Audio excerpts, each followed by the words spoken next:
For 40 years we wandered about in the wilderness with great regret, remorse, anger, guilt, and shame. It was therefore with great joy that we reapproached the borders of Canaan again. Within Canaan, when we were about to enter the other side of the land, while encamped at Shittim near Baal-peor, which was just by the river Jordan and opposite Jericho on the other side of the Jordan, a calamity befell us.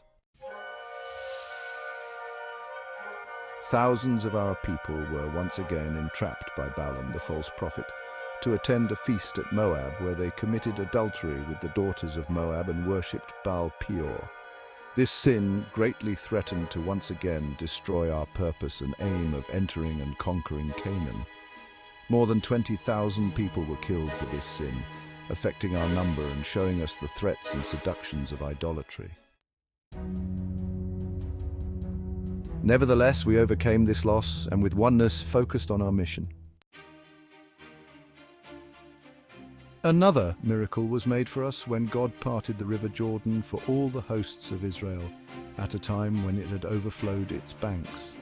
This signal manifestation of power sent shudders through the spines of the Canaanites and strengthened our faith. Before us lay Jericho, the seat of power, wealth, and idolatry. Here was the capital for the worship of Ashtoreth, the moon goddess, and all forms of debasing crimes and vice were practiced here. Jericho's walls were strong and reached as high as the eye could see. How could we defeat them? The inhabitants also trusted so much in their walls' defenses that were famous for their strength. Prior to crossing the Jordan, 2 spies were sent to search out the land and the city of Jericho. However, the people of Jericho were on high alert for spies because of our closer proximity to them. On reaching Jericho, they were quickly seen, and it was told the king who sent for their arrest. A prostitute who lived on the wall of the city called Rahab hid them and helped them to escape arrest. She confessed faith in Jehovah, reciting his mighty miracles on our behalf from Egypt through the Red Sea to the defeat of the Amorites and the recent crossing of the Jordan. In return, she asked for her life and that of her family be saved, as recorded in Joshua chapter 2. We swore to her to do as she had asked, and she placed a red rope by her window, the same rope by which we escaped from Jericho.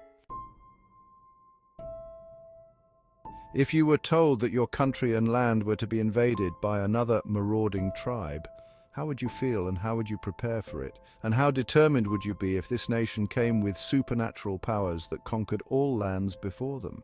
However, if you suddenly learnt that this powerful invading country is now moving in circles on a desert, not coming to attack you, but walking aimlessly on a wilderness, what would you do?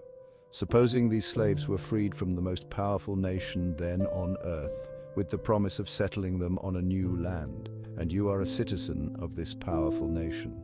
For some time you became the mockery of the world for allowing a nation of slaves to leave your land after devastating your land with plagues. Your king and all his army were drowned in the Red Sea while they pursued this nation of slaves. How would you feel if you hear that this nation was still wandering in the wilderness aimlessly after leaving your country the last 40 years? In both these scenarios, how would the countries of Canaan and Egypt feel about the Israelites and about Jehovah while they wandered in the wilderness for 40 years, not achieving their dreams of entering Canaan to conquer them? Indeed, Israel was reproached and mocked for 40 years until they returned to conquer Canaan again, tumbling down giants and impregnable walls, crossing the Jordan and decimating whole populations. Then the mockery turned into fear and trembling. The vast army marched solemnly around the devoted walls. All was silent, save the measured tread of many feet and the occasional sound of the trumpet, breaking the stillness of the early morning. The massive walls of solid stone seemed to defy the siege of men. The watchers on the walls looked on with rising fear. As the first circuit ended, there followed a second, then a third, a fourth, a fifth, a sixth. What could be the object of these mysterious movements? What mighty event was impending? They had not long to wait. As the Seventh Circuit was completed, the long procession paused. The trumpets, which for an interval had been silent, now broke forth in a blast that shook the earth. The walls of solid stone, with their massive towers and battlements, tottered and heaved from their foundations, and with a crash fell in ruin to the earth. The inhabitants of Jericho were paralyzed with terror, and the hosts of Israel marched in and took possession of the city. Patriarchs and Prophets 491.1. Only the prostitute Rahab and her family were saved. On that day, the people of Canaan and Egypt ceased mocking our God in Israel. Our fear spread throughout the land, and our faith was established in the eternal God.